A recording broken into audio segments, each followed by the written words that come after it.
کیا وہ آپ کے ان مسائل کو حل کر سکتے ہیں قرآن و حدیث کی روشنی میں؟ بنیادی سوال۔ اسلام نے عورت کو انفیریئر سمجھا ہے۔ انفیریئرٹی کا مسئلہ تو ویسٹ کے اندر ہے، اسلام کے اندر عورتوں کا خیال رکھنے والا جتنا رسول اللہ صلی اللہ علیہ وسلم کا نمونہ ہے، ایسی نظیر اور کہیں نہیں ملتی۔ حمیداً و مصلیاً اما بعد، ہم بات کر رہے تھے اسلاموفوبیا پر۔ اسلاموفوبیا کے ضمن میں جن آبجیکشنز اور سوالات کو ریز کیا جاتا ہے، ان میں سے ایک بنیادی آبجیکشن یہ ہے کہ اسلام نے عورت کو انفیریئر سمجھا ہے، اسلام نے عورت کا مرتبہ گرایا ہے۔ اس حوالے سے قرآن و حدیث کا کیا نظریہ ہے؟ اسلام یہ اس چیز کا جواب ایکویلٹی سے دیتا ہے، جسٹس سے دیتا ہے۔ ہر چیز کی سرکمسٹنسز کو دیکھ کر یہ رولز ان کی کیا ہے، ان کی ریسپانسبلٹیز کیا ہے، اس چیز کو بیان کرتا ہے۔ مثلا کیا مرد و زن ہیومن ڈگنیٹی کے اعتبار سے برابر ہے؟ تو اسلام کا جواب ہے جی ہاں ہے۔ اسپرچول ورتھ کے اعتبار سے یہ دو برابر ہے؟ تو اسلام کا جواب ہے برابر ہے۔ ہاں، یس۔ جب یہ پوچھا جاتا ہے کیا اکاؤنٹیبلٹی بیفور اللہ کے یہاں یہ دونوں برابر ہے؟ تو اس کا جواب ہے ہاں۔ اپورچونٹیز کے وقت جب یہ بات کی جاتی ہے کیا یہ دونوں برابر ہے، تو اس وقت بھی اسلام کہتا ہے ہاں۔ منفی جواب کہاں آتا ہے؟ تو اس صورت کو سمجھ جائیے جب آئیڈینٹیکل بایولوجی کی بات ہوتی ہے، آئیڈینٹیکل رولز اینڈ ریسپانسبلٹیز کی بات آتی ہے، identical rules in every situation کی بات ہوتی ہے، تو اس بات کو سمجھانے کے لیے ہمارے علماء کی ایک مثال ہے کہ ایک سیب اور ایک سنترا برابر نہیں ہو سکتا، یعنی ایکولی یہ ویلیویبل ہے لیکن فنکشنلی یہ ڈیفرنٹ۔ بالکل۔ اس کنسپٹ کو سمجھنے کی ضرورت ہے جو ویسٹ نے یوتھ کو اسلام کے بارے میں نفرت پیدا کرنے کے لیے بیان کی۔ تو یہ سب سے بڑا سوال ہے۔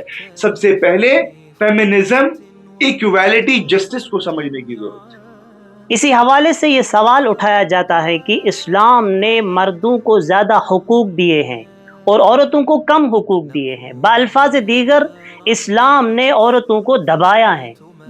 اس کا جواب صریح ہے، قرآنی آیت ہے جس طرح میں نے ابھی ذکر کیا، وَلَهُنَّ مِثْلُ الَّذِي عَلَيْهِنَّ بِالْمَعْرُوفِ، کوئی بھی ڈسکرمنیشن نہیں، برابری ہے، کسی کو نہیں دبایا گیا۔ جہاں پر مرد کو کہا گیا کہ عورت کی حفاظت کیجئے، وہیں پر عورت کو مرد کی عصمت اور مرد کی کردار پر بات کی گئی۔ یہاں تک کہ رسول اللہ صلی اللہ علیہ وسلم کی حدیث مبارک ہے، خیرکم خیرکم لأہلہ وأنا خیرکم لأہلی، سب سے بہترین رسول اللہ صلی اللہ علیہ وسلم خود کی مثال دے کر فرماتے ہیں کہ اپنی عورتوں کے ساتھ اچھا سلوک کیجئے اور سب سے زیادہ اچھا سلوک کرنے والا میں ہوں۔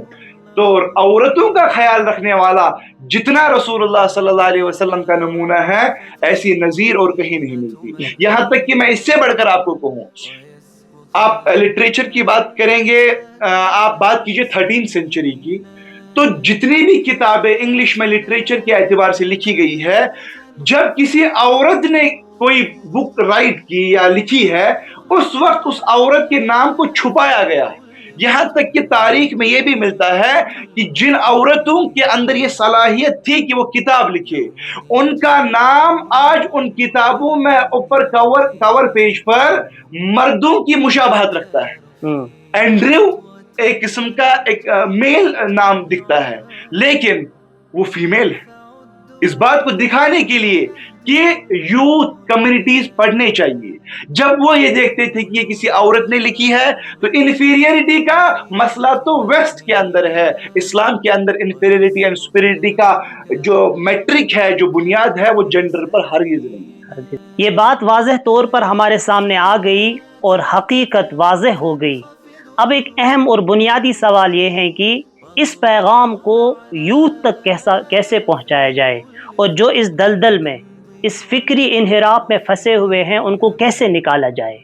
اس کا مختصر سا جواب یہ ہے کہ سب سے پہلے ہم مطالعہ کریں، ہم اپنے ریلیجن ہول قرآن کی اسٹڈی کریں، اور اس کے بعد اگر کہیں پر آپ کے ذہنوں میں کنفیوژن ریز ہو رہا ہے تو اس وقت ضروری ہے، لازمی ہے کہ اپنے اسکالرز، علماء کے ساتھ رابطہ کیجیے تاکہ اس کنفیوژن کو دور کیا جائے۔ اصل میں مسئلہ کیا ہے، ہم اپنے سوالات کو ان کے سامنے پیش کرتے ہیں جو اس چیز کے ماہر نہیں ہوتے۔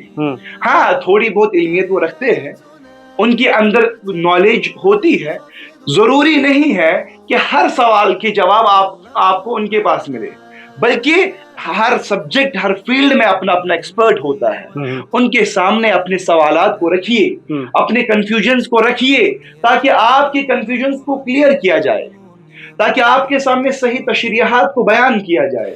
ابھی سوشل میڈیا پلیٹ فارم پر بہت سارے ایسے لوگ ہیں جو اس بارے میں بات کرتے ہیں، لیکن سمجھنے کی بات یہ ہے کیا وہ اس میں ایکسپرٹ ہے؟ سب سے پہلا سوال بنیادی، کیا وہ آپ کے ان مسائل کو حل کر سکتے ہیں قرآن و حدیث کی روشنی میں؟ بنیادی سوال۔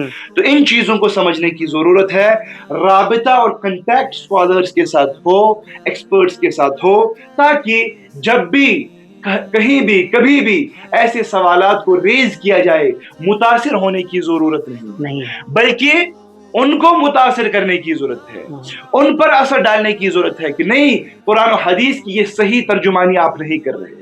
قرآن و حدیث نے عدل کا جو ہے بیان کیا ہے، جسٹس کو بیان کیا ہے، ایکویلٹی کو بیان کیا ہے۔ یہ برابری، سپیریورٹی اینڈ انفیریٹی کا درجہ ہی نہیں ہے قرآن و حدیث میں، سوائے اس کے کہ جو سب سے زیادہ اللہ سے ڈرنے والا۔